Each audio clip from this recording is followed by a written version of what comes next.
Olá, bem-vindos. Estamos dando início a mais um Willis Insights. Hoje eu estou aqui com a Maria Fernanda e com o Marcos Voller. Vou passar a palavra para eles se apresentarem. A gente vai estar falando hoje aqui sobre um tema bastante interessante, sobre cabotagem. Enfim, deixa eles se apresentarem, depois a gente começa a conversar sobre o tema. Obrigada, Mônica, pela introdução aí do podcast, mais um do Willis. Eu sou a Maria Fernanda Ijar, sou sócia executiva do Willis, trabalho aqui no grupo há muitos anos. Eu brinco que é mais de 20, porque eu parei no 20, para a gente não contar mais do que isso, né? Mas são muitos anos aqui com o grupo, trabalhando com vários temas diferentes na logística, e cabotagem, que é o tema de hoje, é um tema que eu também gosto muito. Espero que a gente tenha um papo bacana aí hoje. Bom, eu sou o Marcos Voller, sou diretor executivo da Aliança. Obrigado pelo convite. Realmente é muito legal estar aqui com vocês, fazendo um podcast. Acho que é interessante a gente ter novas mídias para o nosso mercado. Então, parabéns pela iniciativa de vocês. Bom, como eu falei, sou diretor executivo da Aliança. Estou nesse business aqui também há mais de 20 anos, quase chegando a 30 anos, tá, no negócio. Basicamente, o tempo inteiro dentro do mesmo grupo. Eu comecei em 93 numa empresa brasileira de navegação que foi comprada pela Hamburg Süd. Um pouco depois da Hamburg Süd comprar a Aliança. Então, fui comprado junto. Depois a Maersk comprou a Hamburg Süd, eu fui mais uma vez comprado junto. E estou aí desde essa época brincando de shipping, né? 18 anos no longo curso e 8 ou 9 na cabotagem. Ótimo. A ideia hoje aqui é a gente conversar um pouquinho sobre esses desafios da cabotagem aqui no país. A gente sabe que é um modal que tem um potencial de crescimento, que nem sempre é super utilizado pelas empresas, mas que a gente vai começar a abordar aqui quais são os desafios, quais são as dificuldades e o que a gente tem aí de melhores práticas também. Então, para começar aqui o nosso bate-papo, eu queria perguntar para a Fernanda aqui no sentido de como é que o Brasil, né, como é que está o Brasil em termos de utilização da cabotagem, né? O que a gente tem aí de grandes números, enfim, de informações relevantes sobre a cabotagem no país. Bacana. Assim, essa é uma pergunta que a gente é sempre questionado, né? Inclusive, o Willis tem uma referência de números da cabotagem e acompanha bastante aí o desenvolvimento desse modal. Hoje, o Brasil, ele tem uma matriz modal onde a gente usa 63% da movimentação em tonelada-quilômetro por rodovia, 13% em cabotagem, né? Lembrando que cabotagem é uma composição de vários tipos de movimentação. A gente está falando de granéis líquidos, a gente está falando de alívio de petróleo, a gente está falando de container, que até acho que é um tema que a gente vai entrar bastante aqui por conta do Marcos, granel sólido, né? Então, a gente está falando de uma matriz que hoje tem 63% rodoviário, 13% cabotagem, e os números da ferrovia hoje estão em 19%, hidrovia 2% e movimentação através de dutos 4%. Então, essa é a movimentação hoje que a gente tem desse modal, né?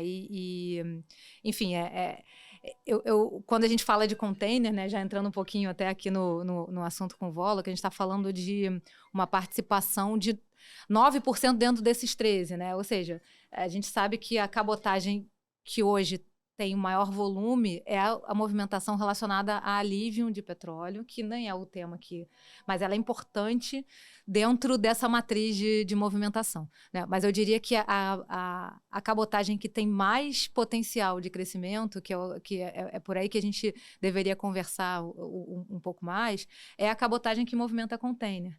Porque a cabotagem que movimenta container é uma cabotagem que concorre com o modal rodoviário, que é onde a gente está com maior desequilíbrio dentro do país, né? Por conta de você usar o modal rodoviário para movimentações que não necessariamente são a sua vocação, né? E aí eu vou deixar um pouquinho aí contigo aí para puxar até o assunto, que eu acho que o Marcos tem bastante a falar sobre esse tema também. Bom, antes da gente entrar na questão mais dessa competição de rodoviário com a cabotagem, que eu acho que também tem bastante pano para manga aí em termos de conversa, a gente está crescendo ou diminuindo essa participação do modal, né? E comparando o Brasil com outros países, como é que ela se posiciona, né? Você com uma visão também um pouco mundial, como é que você compararia também, Marcos e Maria Fernanda, na visão de vocês, quais são essas expectativas ou perspectivas que a gente tem de crescimento, ainda falando um pouco de forma mais macro do modal da cabotagem? Quer falar um pouquinho? Vamos lá. A pergunta é muito boa. Se a gente está crescendo mais ou menos do que o transporte rodoviário. X. Assim, nobody knows. Ninguém sabe. A gente não tem estatísticas oficiais sobre qual o volume de carga em cabotagem, de granel ou de container, ou ainda quantos caminhões estão passando pela rua, quantas toneladas de carga estão sendo movimentadas. Não existem estatísticas oficiais. Acho que a última estatística que o Ilus tem é de 2000 e alguma coisa, 2000 lá vai fumaça, baseada em EPL, que é tudo estimativa da estimativa, projeção de projeção. Então, assim, é tudo meio que é um educated guesstimate, né? É um chute educado, digamos assim. Isto posto, a cabotagem esse ano, nos primeiros 5 meses desse ano, cresceu 20,4% em cima dos primeiros 5 meses do ano passado. Eu acho difícil que o transporte rodoviário tenha crescido nesse mesmo patamar. Acho bem difícil. Se a gente olhar os últimos, acho que 13 anos, o crescimento, o compound, como é que fala em português? O crescimento composto médio por ano ao redor de 9 alguma coisa por cento todo ano. Apesar de ter ficado estagnado nos últimos 4 ou 5 anos, se a gente pega, acho que 2011 para cá, dá quase 10%. Também não acho que o transporte rodoviário tenha crescido 10% ao ano nos últimos 12 ou 13 anos. Então, tendo a acreditar que o transporte por cabotagem de container tenha superado o crescimento do volume de carga transportada dentro do Brasil. Tá? No entanto, a gente tem a clara sensação, sensação é uma palavra fraca até, mas a gente está convencido de que o potencial é muito maior do que isso. Acho que tem alguns empecilhos, evidente, a gente vai falar sobre isso no meio do caminho, né, durante o podcast, mas sem dúvida o potencial ainda é maior. Nossa visão é de que nos últimos anos havia uma demanda reprimida, até por cabotagem. Nós tínhamos planos de trazer mais frota em 2021, e aí veio a pandemia, e a gente segurou. A gente efetivamente até diminuiu a frota durante o ano de 2020, depois de 2021 a gente trouxe de volta mais o navio que a gente mandou embora. Mas agora em 2023 a gente está trazendo mais navio para complementar a capacidade, porque a gente viu que o mercado demandou. O ano passado faltou capacidade. Vários clientes ficaram bastante aborrecidos com a gente, porque a gente acabou negando carga e acabou forçando alguma coisa a voltar para o transporte rodoviário. E a maior prova disso são os 20% que a gente está vendo de janeiro a maio desse ano. Assim, a gente tem um gráfico bastante interessante, quando a gente pega o volume de carga da cabotagem dos últimos 15 anos, 12, 15 anos, que você dá claramente, a gente enxerga que em 2013, quando a gente trouxe a frota nova de navios, a gente trouxe 4 navios novos em 2013, depois mais 2 navios novos em 2014, e o mercado cresceu 40%. Ou seja, o mercado estava pronto para crescer, não tinha navio. A hora que trouxe navio, buf, o navio encheu. A demanda foi. Exatamente. 2018 a gente trouxe de novo mais 2 navios maiores. 2019 a gente trouxe o Monte Sarmento, que até hoje é o maior navio da cabotagem, um navio de 5.500 containers.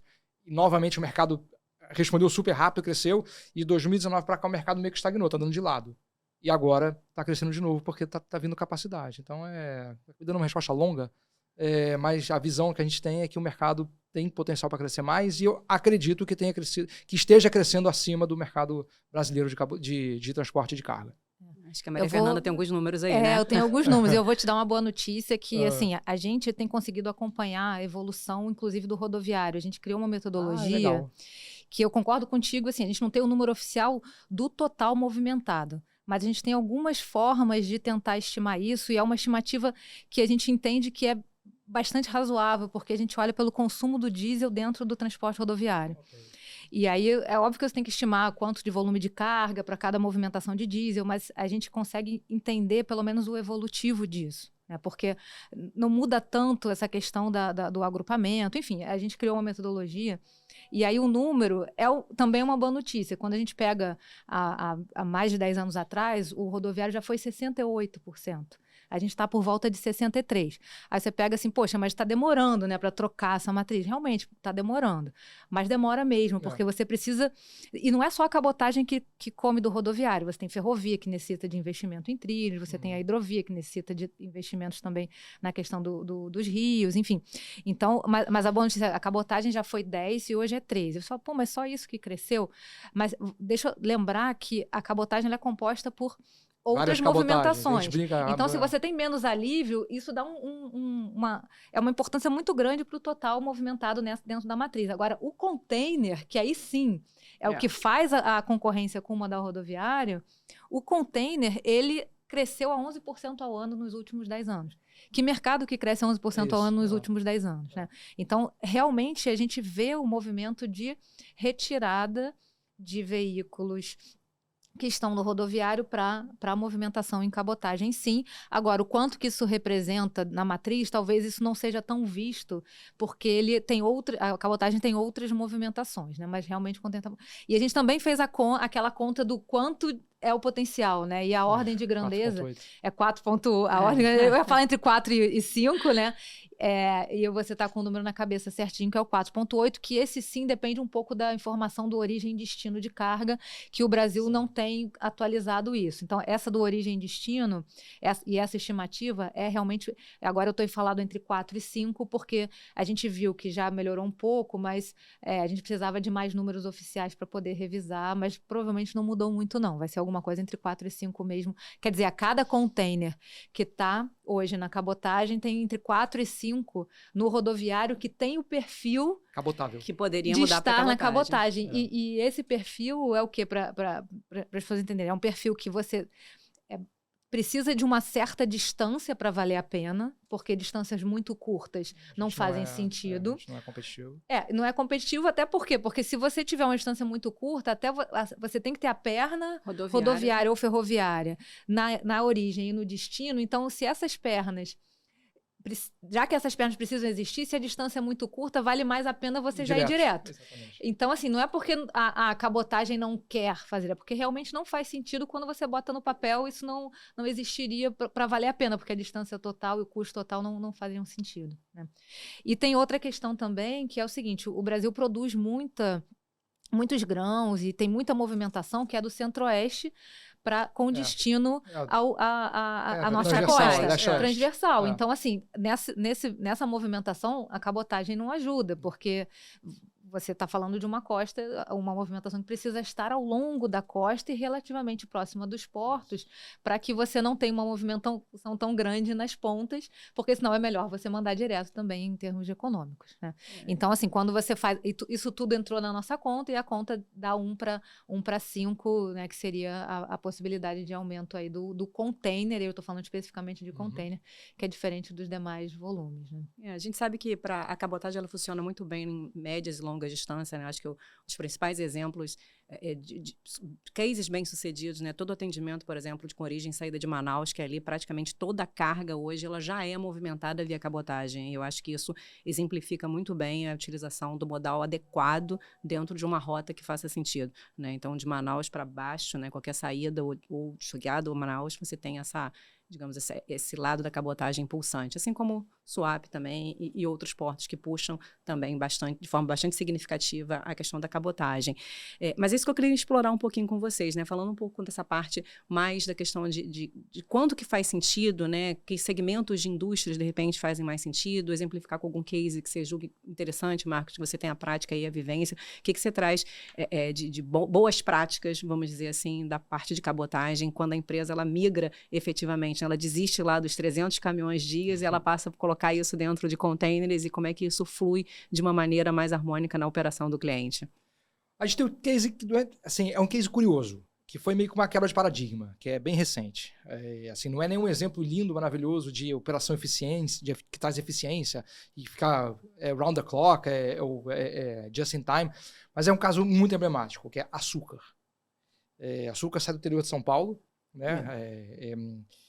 Nesse caso, vai para o Pernambuco, para um grande consumidor de açúcar lá. Isso sempre foi de caminhão. E a gente resolveu fazer um teste. É um cliente que já era cliente nosso no internacional. A gente já tinha uma operação rolando no internacional, mas assim, para cabotagem, o cara falou, isso não vai funcionar nunca. Meu cliente lá em cima não tem estrutura para desovar container, blá, blá, blá. Podemos tentar? Boa. Então, vamos tentar. E aí tentamos.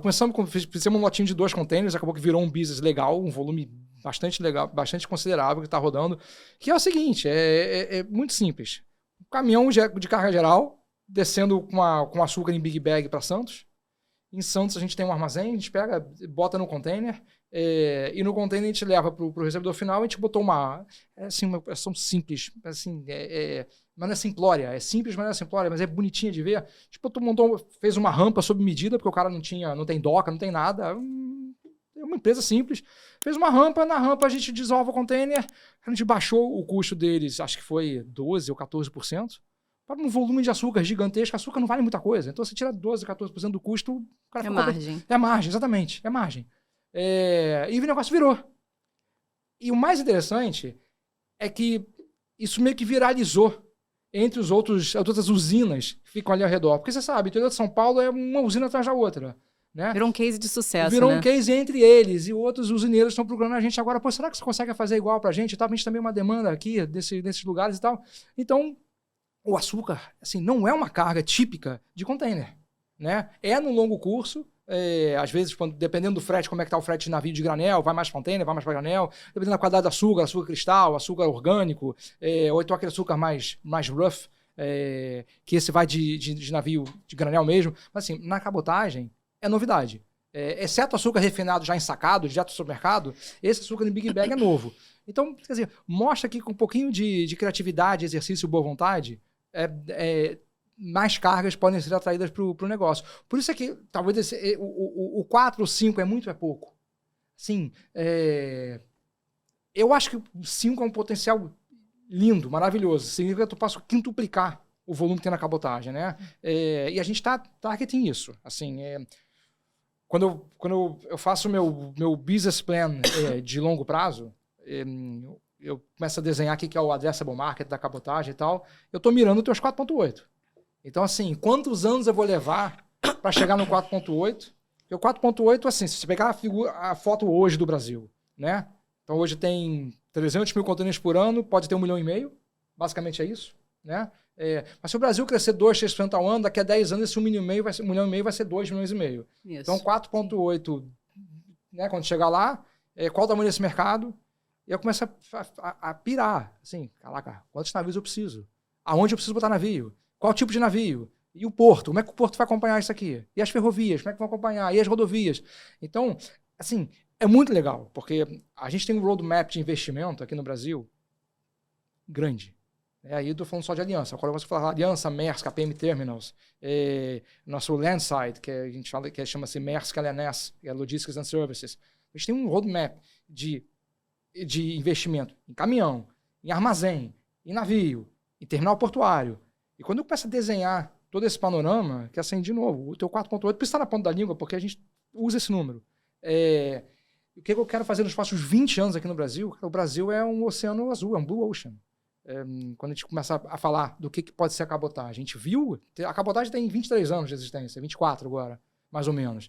E quando a gente começou, a gente tinha 2 naviozinhos que nominalmente eram 2 navios de 700 containers, mas na verdade carregavam 400 containers cada um, e hoje a gente tem 9 navios com o maior de quase 6 mil containers. Então é isso que aconteceu. Então, o que eu preciso fazer para daqui a 15 ou 10 ou 15 anos capturar todo esse mercado? É esse o desenho que a gente está fazendo. E aí vai entrar o eletrônico, vai entrar um pouco de carga agrícola, como o arroz, que já está hoje, mas o que mais? O açúcar que está entrando agora, óleo vegetal, margarina, you name it, assim, quantidade de coisa que a gente pode cabotar, que é cabotável, é gigantesco. Assim, a gente foi comprado pela Maersk faz pouco tempo, né? E relativamente pouco tempo. E vira e mexe a gente recebe as visitas que vêm da Dinamarca e ele que não está tão familiarizada com o que é aliança e com o que é cabotagem. E quando a gente apresenta a quantidade de coisa que tem dentro do navio, assim, o pessoal não acredita. É muito legal. Os últimos executivos que estiveram aqui, a gente fez a seguinte brincadeira. A gente foi no quarto do hotel deles, né, antes de eles chegarem, evidentemente, e a gente botou vários pinzinhos na parede, nos objetos. A televisão veio de cabotagem. Tudo. O móvel, dependendo do móvel, veio de cabotagem. A gente botou uma barrinha de chocolate cujo cacau veio de cabotagem. Tem então é uma forma, para quem não está familiarizado com o Brasil, pensa, a Maersk é uma empresa que opera em 130 países. Né? Então, o Brasil hoje é o terceiro maior país individual dentro da Maersk, que é uma surpresa muito legal, dentro de 130. Mas, assim, nem todos os executivos de uma empresa desse tamanho conhecem profundamente o Brasil. E quando a gente mostra para eles o que a gente está fazendo aqui na cabotagem, o olho brilha. Então, é muito bacana, porque a gente junta a teoria de vocês, os números que vocês trazem, com com a nossa vontade de investir e a capacidade de investimento de uma empresa multinacional do porte da Maersk, a gente está botando isso mais do que no papel, está botando isso em prática, né? Então, você vê que eu fico empolgado em falar sobre isso, porque realmente o potencial é muito grande. A gente está num negócio que dá brilho nos olhos de todo mundo. Isso é importante, né? Na verdade, esse desafio de como é que você migra cada vez mais empresas que antes não viam a cabotagem como uma alternativa e até o que fazer, né? Para atraí-las, para que elas possam conhecer a cabotagem de uma forma mais efetiva enquanto alternativa de modal.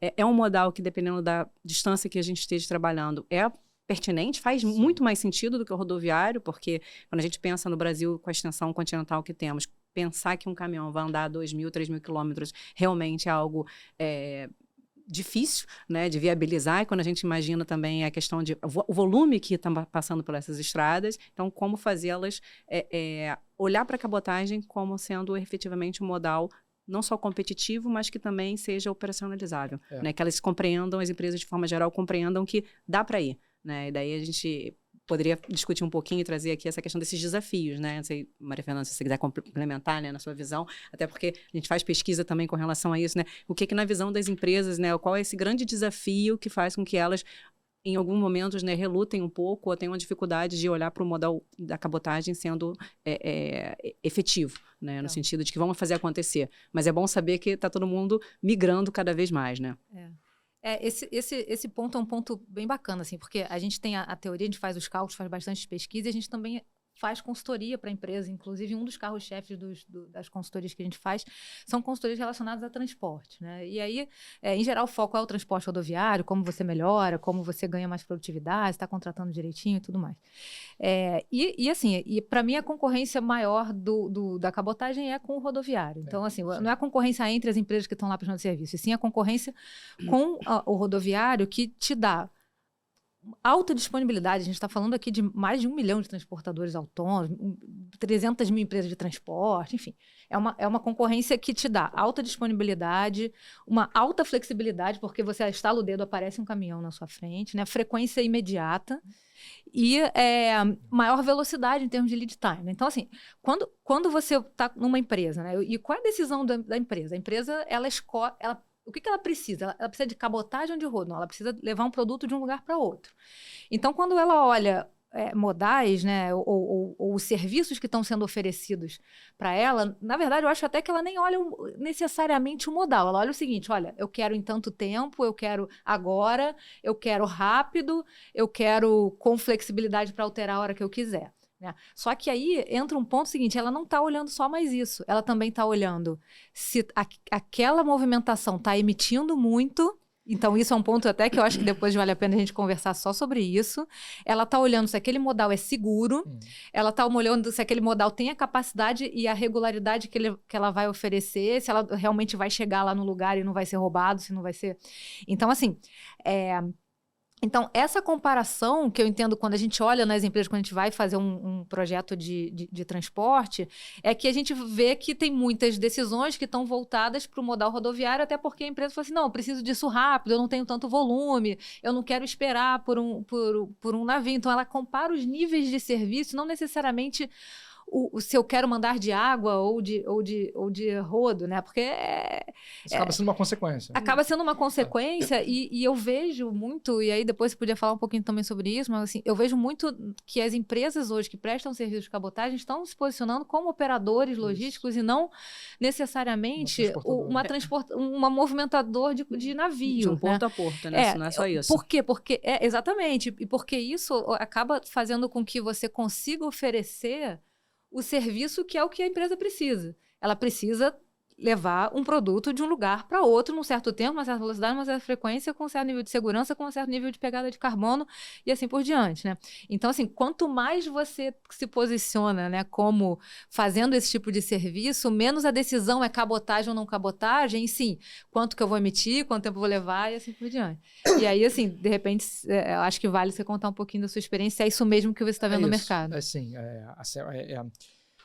A forma que a gente quer se posicionar, o que a gente quer chegar em algum momento é o seguinte: olha, vai custar R$4 para você transportar esse seu telefone aqui de A para B Vai custar R$3,50 se você aceitar um transit time um pouco maior, vai custar R$2 se você quiser um transit time um pouco menor, e vai custar, aliás, R$2 se você quiser um transit time ainda mais esticado, e vai custar R$6 se você quiser que chegue em horas.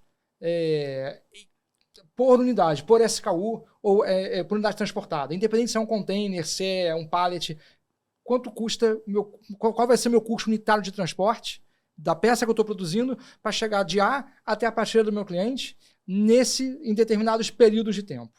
É isso que eu quero oferecer em algum momento. É um menu logístico, né? Ele vai escolher de acordo com aquilo que Exatamente. Que é mais conveniente em termos de serviço e custo. Exatamente. E aí, dentro da minha operação, essa aqui vai de avião, essa aqui vai de caminhão, essa eu vou ter que pegar, fazer um híbrido, talvez eu tenha que pegar, esse voo eu já perdi, talvez eu tenha que ir no meio do caminho, chegar a um aeroporto um pouco mais à frente, porque é mais urgente ainda. Assim, a combinação que vai ser, para o cliente tanto faz. Ele sabe que vai custar, o custo unitário dele vai ser esse, para cada prazo que ele vai ter. E a gente quer operacionalizar esse negócio. É lá que a gente quer chegar.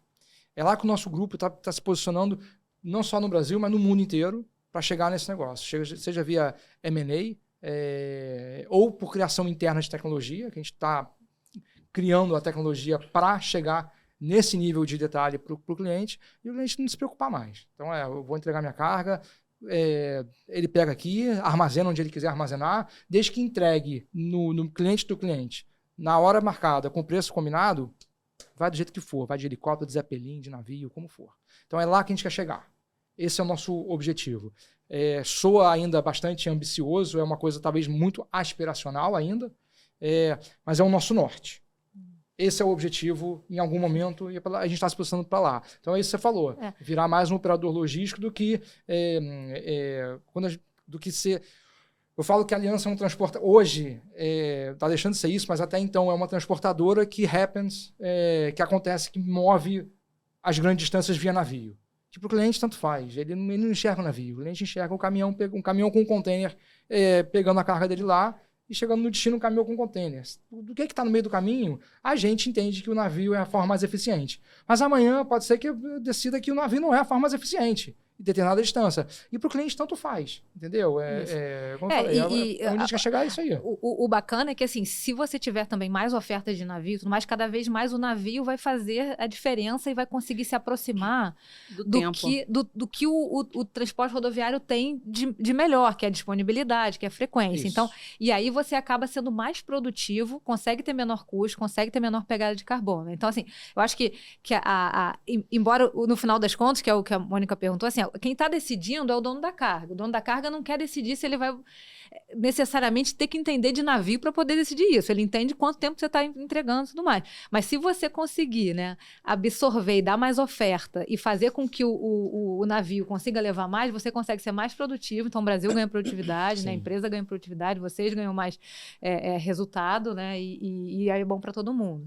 E é bom também para o ambiente que acaba tendo menos emissão aí no Brasil. Algum tempo atrás, eu tive uma conversa com uma pessoa do mercado e eu falei, olha só, assim, pode soar muito louco o que eu vou falar, até porque eu acho que jamais isso seria aprovado pelo CAD, mas na minha visão, tinha que pegar todos os players de cabotagem que estão no mercado e fazer um jointão.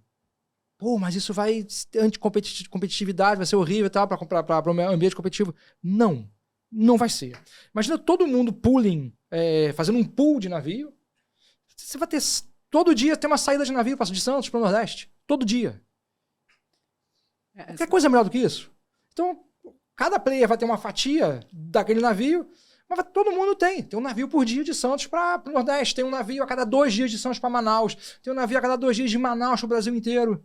É o que acontece nas rotas internacionais, né? O que acontece nas rotas internacionais, acho que é interessante exatamente. Você exemplificar um pouquinho com isso, só porque pode ter gente que esteja nos ouvindo e não tenha exatamente o conhecimento do que significa um joint home. Então, assim, existe um termo chamado VSA, que é o Vessel Sharing Agreement, acho que a forma mais didática de explicar que é um Vessel Sharing Agreement é igual o code share do avião. Então, vocês vão lembrar que antigamente, quando você comprava um voo da TAM, ponte aérea era comum isso.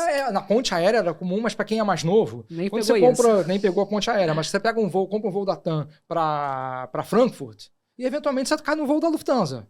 Pô, mas eu comprei a passagem da TAM, estou no voo da Lufthansa. Isso chama code sharing, né? Então, os dois operadores eles têm cadeiras, né, nos 2 aviões. Então, quando o voo das 6h15 é o voo da TAM e o voo das 6h30 é o voo da Lufthansa, e eles compartilham os assentos. Cada um comercializa do seu jeito, mas assim, ao invés de ter 2 voos por dia de cada um, tem um voo de cada um por dia, os aviões saem cheios, eles conseguem ter custo melhor e com isso repassa essa economia de custo para o mercado e, enfim, é um compartilhamento da aeronave. Então, para o navio, é a mesma coisa. Quando você pega as grandes rotas internacionais, você tem lá as grandes alianças.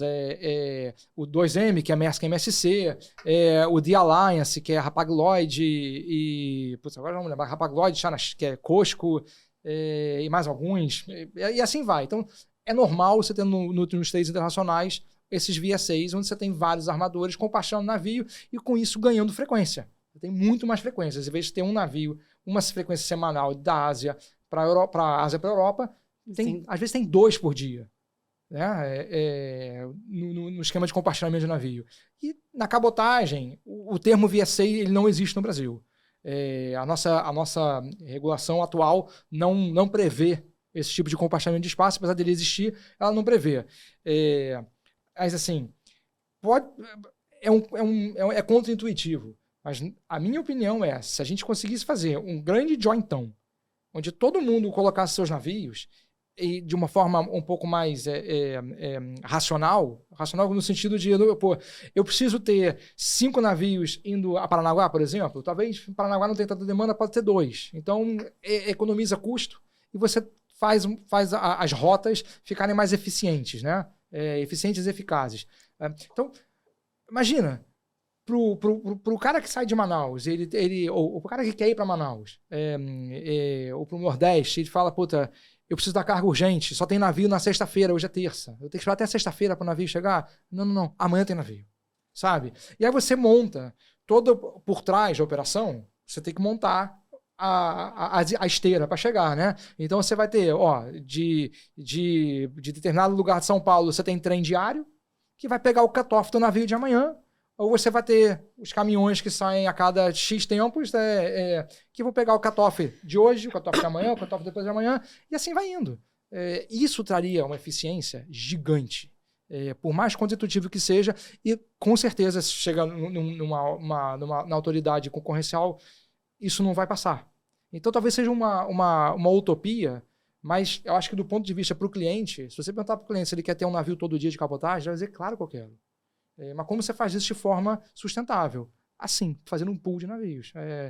Porque é muito custoso, né, para você. Porque ele fala assim, poxa, se tem a cada container tem 5, 4.8 na rodovia, por que não enche todo de navio? Bota um monte de navio que esses 5 vão vir. A questão é que não é imediato. Porque você tem que combinar, né, com o cliente, né? Olha, você tem que ir lá, tem que convencê-lo, ele tem que entender que aquela movimentação é interessante para ele, talvez ele tenha que adaptar alguma coisa na própria operação. Então, assim, não é imediato. E sustentar esse custo de um navio vazio é altíssimo. Então, assim, você pensa, poxa, mas eu quero botar dinheiro, mas quanto tempo eu vou realmente ter esse navio cheio e ter esse retorno, né? Então, isso fica muito custoso para a iniciativa privada, mesmo tendo um mercado potencial muito alto. Então, as empresas acabam fazendo isso com muita parcimônia, né? Assim, eu vou investir porque eu sei que eu estou pensando no futuro, mas você tem que aguentar um tempo. Por isso que eu acho que a disponibilidade não vem, mesmo com todo mundo já tendo visto esse número do Ilo, já está aí no mercado há um tempão, né?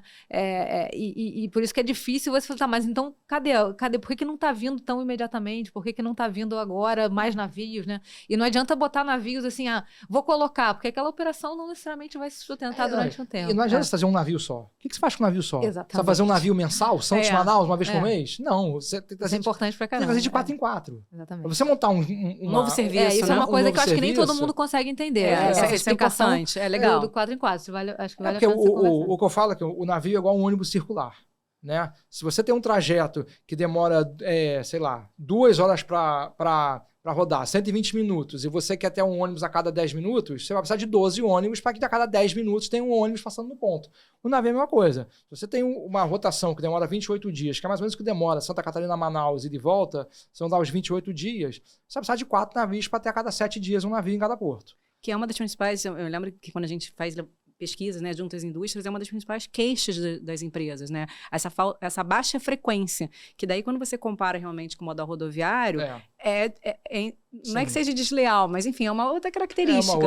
Então, realmente, para você alavancar, você precisa ter esse volume, essa frequência maior. E daí, sim, faz todo sentido você ter, enfim, ou um pool, ou enfim, algo que fomente isso. Às vezes o cliente pergunta, por que você não coloca, então, vários navios pequenos? Porque não adianta. O custo unitário vai disparar. Assim, eu preciso de um navio grande para ter um custo unitário menor.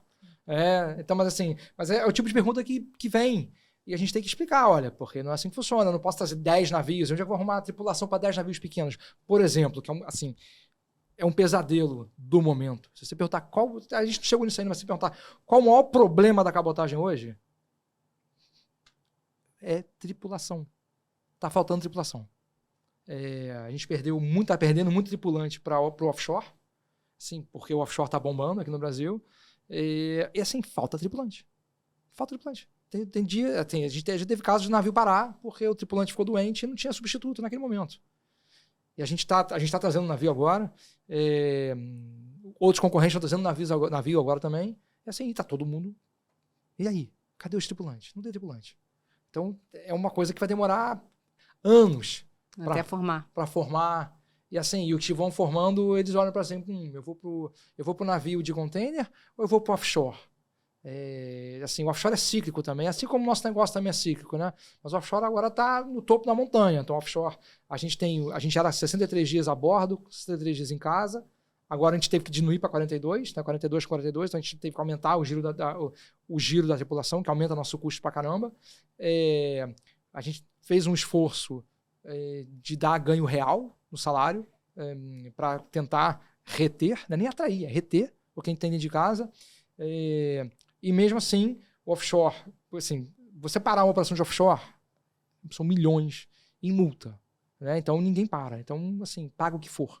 Então, o tripulante offshore só fica 14 dias a bordo e ele ganha bem. Assim, é complicado. Então, hoje o maior empecilho para a gente aumentar a frota é a tripulação, que é uma coisa que ninguém pensa, né? Ninguém imagina, não passa pela cabeça de ninguém. Caminhão tá aí, né? Se a gente tem abundância de caminhão, a gente tem abundância de motorista, não falta isso. Então é um mercado. Esse é o desafio da cabotagem no momento. No momento, esse é o maior desafio que a gente está tendo. A gente é um case que está tirando o sono da gente. E assim, eu acho que vale a pena, assim, também algumas pessoas, então por que não deixa no caminhão, né? Porque tem muita disponibilidade e tal. Isso é muito ruim para o país. Eu ia trazer um número aqui.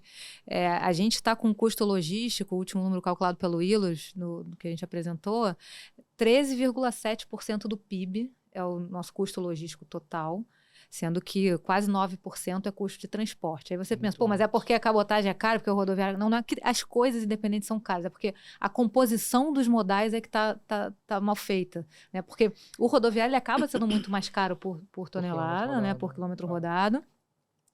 E a gente está com operações que não combinam com o que é a vocação de cada modal, né? Então, esse desequilíbrio que eu falei, que é 63% rodo, 13% cabotagem, pouca coisa de ferrovia também. Você pega os Estados Unidos, por exemplo, o custo em relação ao PIB, o custo total da logística é 8%, contra os nossos quase 14%. Né? E custo de transporte é 5%.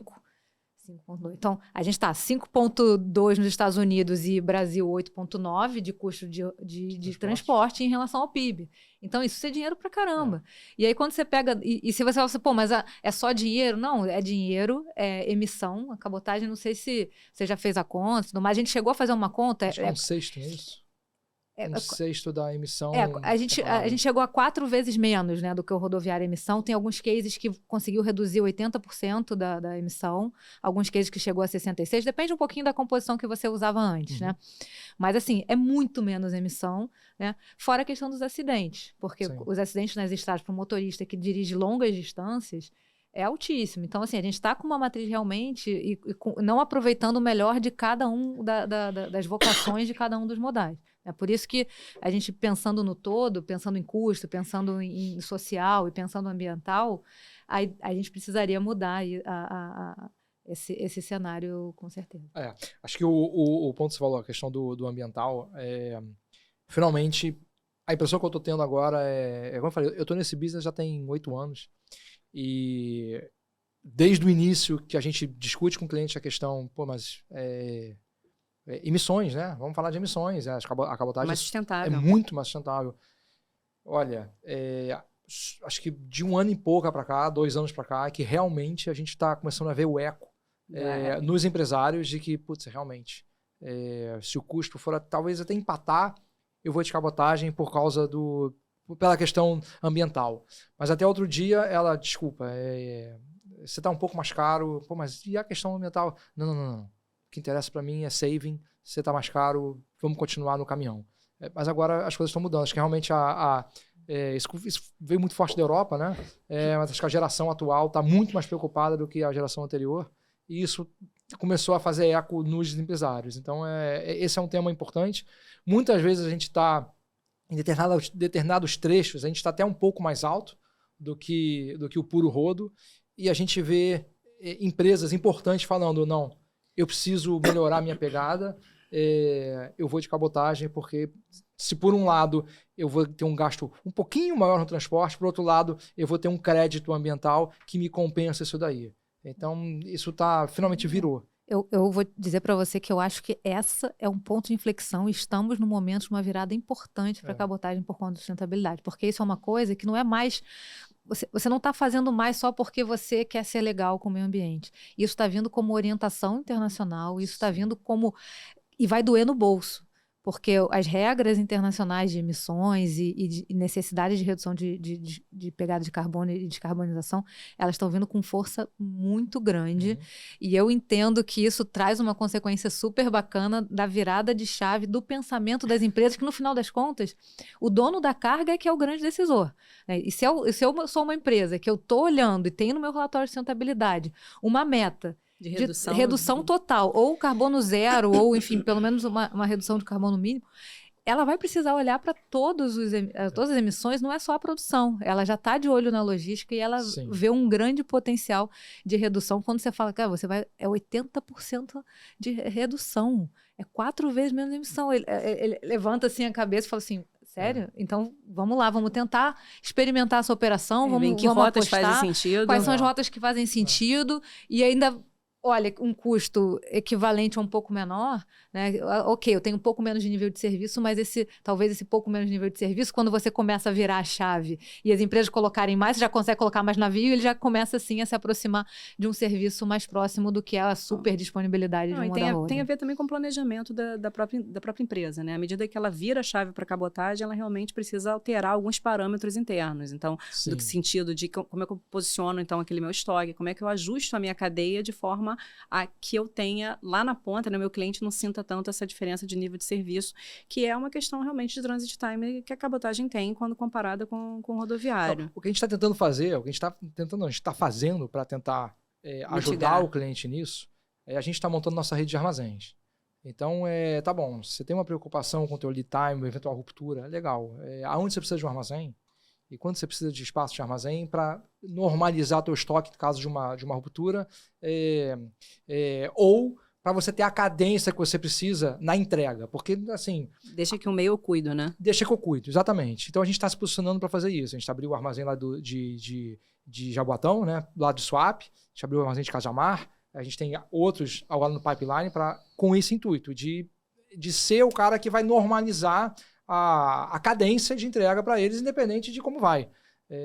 Faz parte Esse posicionamento eu acho que é bem interessante, que um dos, vamos dizer assim, dos desafios que eu acho que é da cabotagem, que era muito sentido pelas indústrias, era exatamente ela ter que ter essa gestão, essa preocupação da cadeia como um todo, né? Que você, no primeiro momento, né? Quer dizer, o armador, no primeiro momento, apenas dando a solução de porto a porto, ele jogava para a indústria, né? Ou deixava a cargo da indústria essa readequação do que ela precisava ter.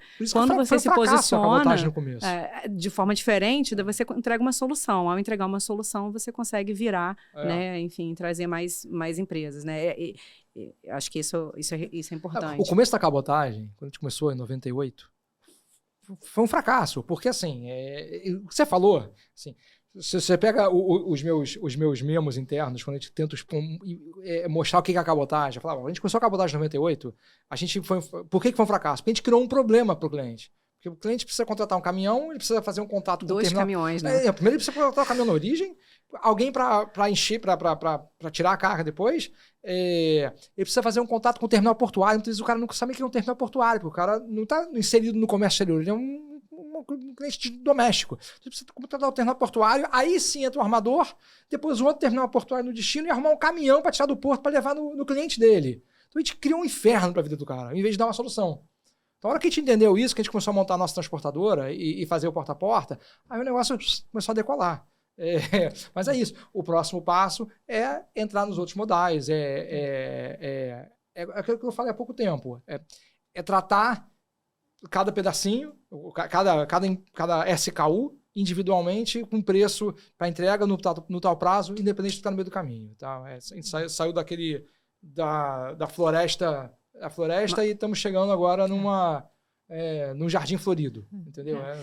Fazendo um parênteses aí com relação à questão do armazém, né? Esse pode ser um problema também, porque aqui no Brasil a taxa de juros é muito alta e você ter estoque faz com que doa muito no bolso, né? E muitas vezes a política da empresa é assim, olha, a gente tem que diminuir o estoque, e quem fala isso nem é o cara de logística, é o cara financeiro que está com cheque e que comanda essa definição, né? Então, assim, isso acaba sendo um problema, uma maior dificuldade, porque se você tem uma frequência menor, um time menor e uma necessidade de estoque na ponta, isso aumenta o seu custo de capital de forma importante. Um juro alto desse jeito é um tema.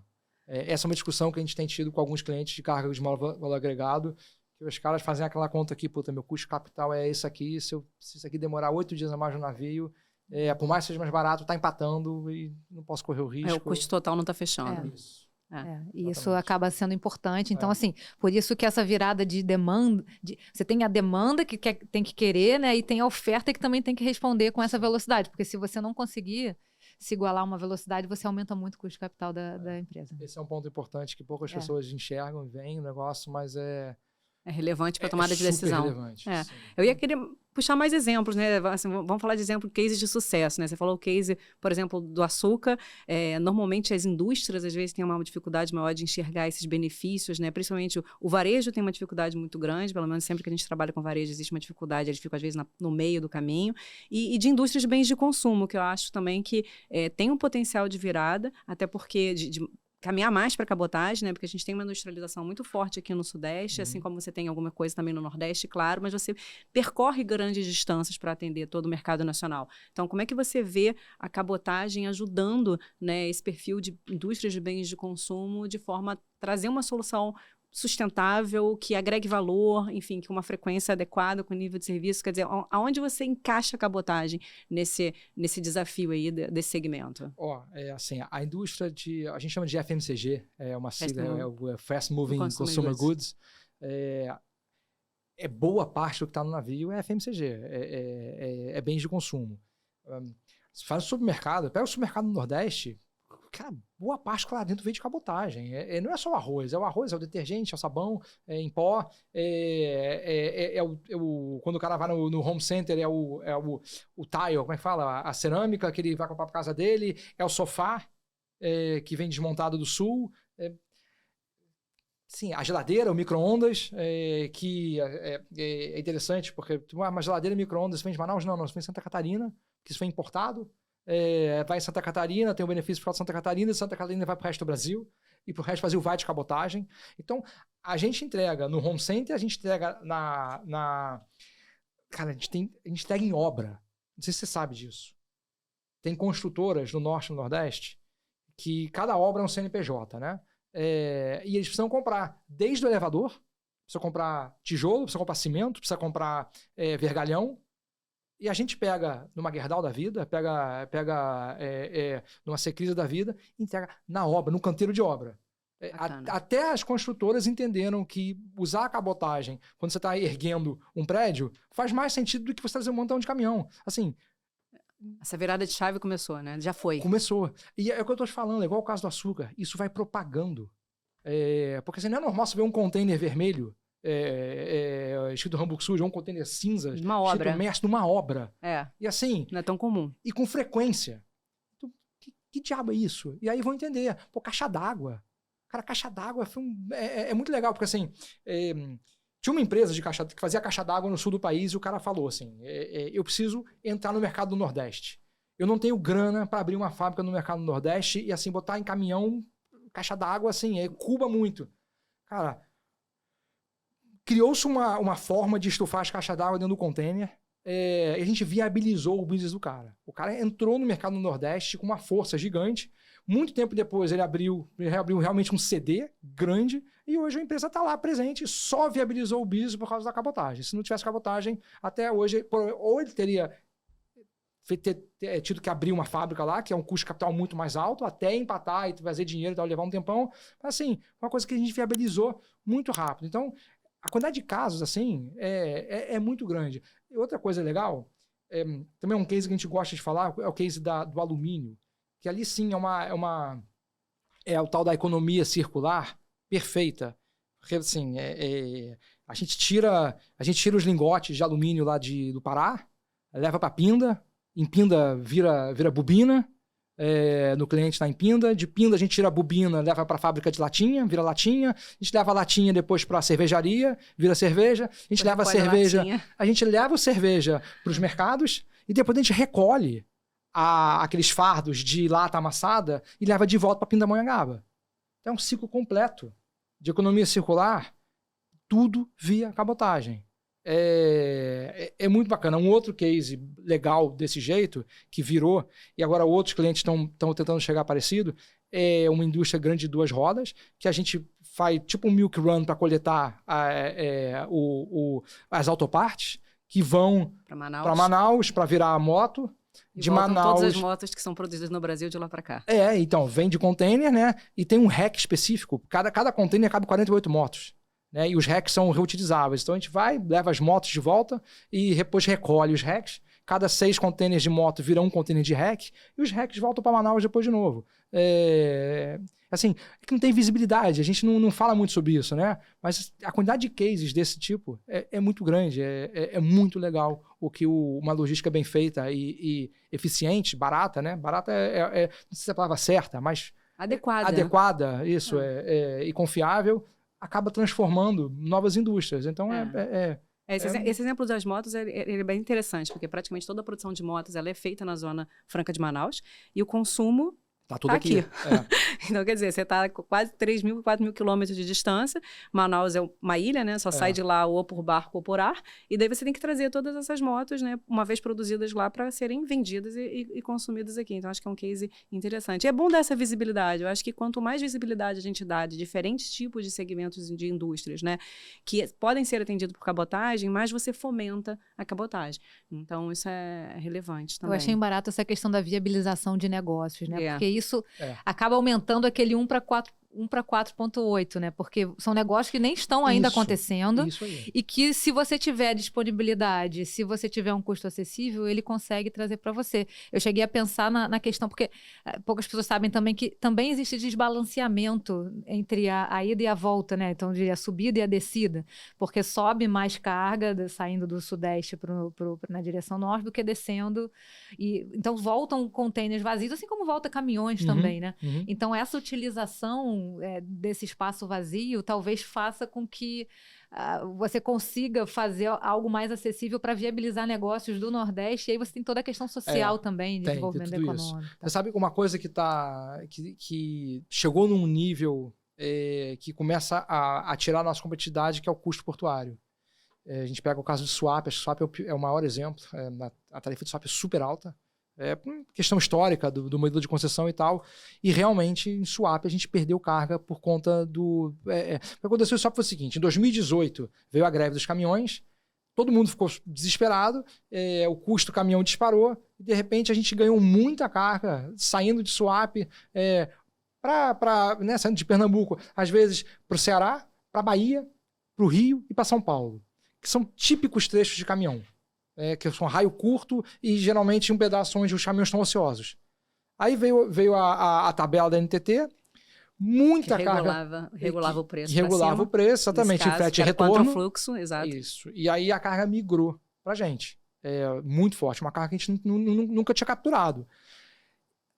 Mantivemos essa carga por algum tempo, e aí virava lá o tal do ano da concessão lá do Porto de Suape, e o valor do handling tinha que aumentar absurdo, muito alto, e a gente perdeu a competitividade. A carga voltou para o caminhão imediatamente. Esse ano, ou foi o ano passado, teve mais um outro aumento, mais carga está indo embora. Agora, mês que vem, entra mais um aumento de 20 e poucos % lá na tarifa de swap. Assim, se acaba com a economia de um business se você não tem um porto competitivo. Então, em outros lugares do país, a gente está passando por problemas semelhantes, ainda não tão crítico como o swap, mas a grande preocupação nossa é que se o porto começa a ficar muito caro, a gente mata a galinha dos ovos de ouro. Porque, então, assim, a cabotagem, na verdade, ela depende de uma solução completa, né? Exatamente. É isso que você está falando. Então, você tem desde as pontas rodoviárias aos terminais portuários e efetivamente ao trânsito de navio, né? Que seria a cabotagem em si. No caso do swap, chegou ao extremo, a gente vai construir o nosso próprio porto. É isso. A gente já começou. Então...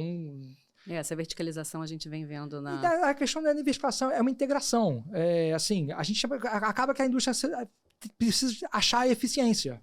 Né? É igual celulose. Celulose, você planta a árvore, você bota o caminhão para tirar a árvore para levar até a fábrica, você faz a celulose você faz o papel, vai entrando em mais cadeias. Ou pega o celular, né? Pega uma Samsung da vida, a Samsung fabrica o silício, fabrica o chip, fabrica a tela, mas também fabrica o celular. Então, cada vez mais as indústrias precisam se integrar para ser competitivas. É a mesma coisa aqui. Assim, se a gente não quer matar o business de navio, a gente precisa ter porto competitivo. Então, swap, no caso, a gente está tendo que investir e fazer uma TUP, né? Um terminal privativo, de uso privativo, que vai abrir para um terminal do mercado para todo mundo, mas a gente precisa ter mais competitividade, a gente precisa ter um terminal que seja mais eficiente e que seja muito mais barato, porque a gente viu o potencial que o mercado tem. Esse é o ponto. A gente viu o potencial. A carga está lá, a carga existe. Se a gente tem o preço competitivo, a carga volta para o navio. Como é que a gente vai ter preço competitivo? Eu preciso ter um terminal eficiente. Então, a gente está montando um terminal. Essa é a eficiência que o mercado precisa achar. E é isso que a gente está tentando fazer. Esse equilíbrio, né? É o equilíbrio, exatamente. É um equilíbrio. Legal. Bom, daqui a pouco a gente está chegando ao fim do nosso papo, né? Passa rápido. Bom, queria saber um pouquinho de vocês só a perspectiva de futuro, né? Então, Maria Fernanda, na sua visão aí de crescimento, o que você imagina da cabotagem, de desafios, enfim, e na sua visão também, Marcos, o que você entende aí de próximos passos e também no sentido de quais são esses desafios para operacionalizar um crescimento cada vez maior para o modal? Legal. Bom, o futuro, eu sempre sou otimista, eu acho que a gente está num ponto excelente para a cabotagem, principalmente por conta da questão da sustentabilidade, cheguei a falar isso aqui antes, e eu entendo que a gente está num momento em que as empresas de cabotagem também estão com muito apetite, né? A gente está aqui com o Marcos cheio de ideias para crescimento.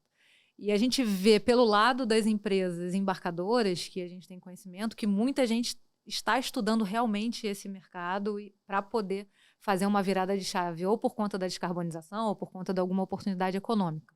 A gente chegou até a fazer uma pesquisa no passado, e 20% das grandes empresas embarcadoras tinham a vontade de trocar parte do seu rodoviário para cabotagem. Então, eu vejo o futuro como um futuro de grande crescimento e bastante promissor para o modal cabotagem e para o Brasil, né? O rodoviário ele vai ficar cada vez mais focado nas suas capacidades e na sua forma, que é a forma das suas características principais, que é fazer as pontes rodoviárias específicas no final, a última milha, né? E a cabotagem ganhando cada vez mais movimentação por conta da descarbonização, por conta da sua eficiência que vai vir, né, das empresas que hoje estão prestando serviço aí no Brasil, né? Então eu vejo com muito otimismo, eu espero que daqui a alguns anos a gente veja esses números crescendo, como já estão crescendo, né? E a ideia é que elas cresçam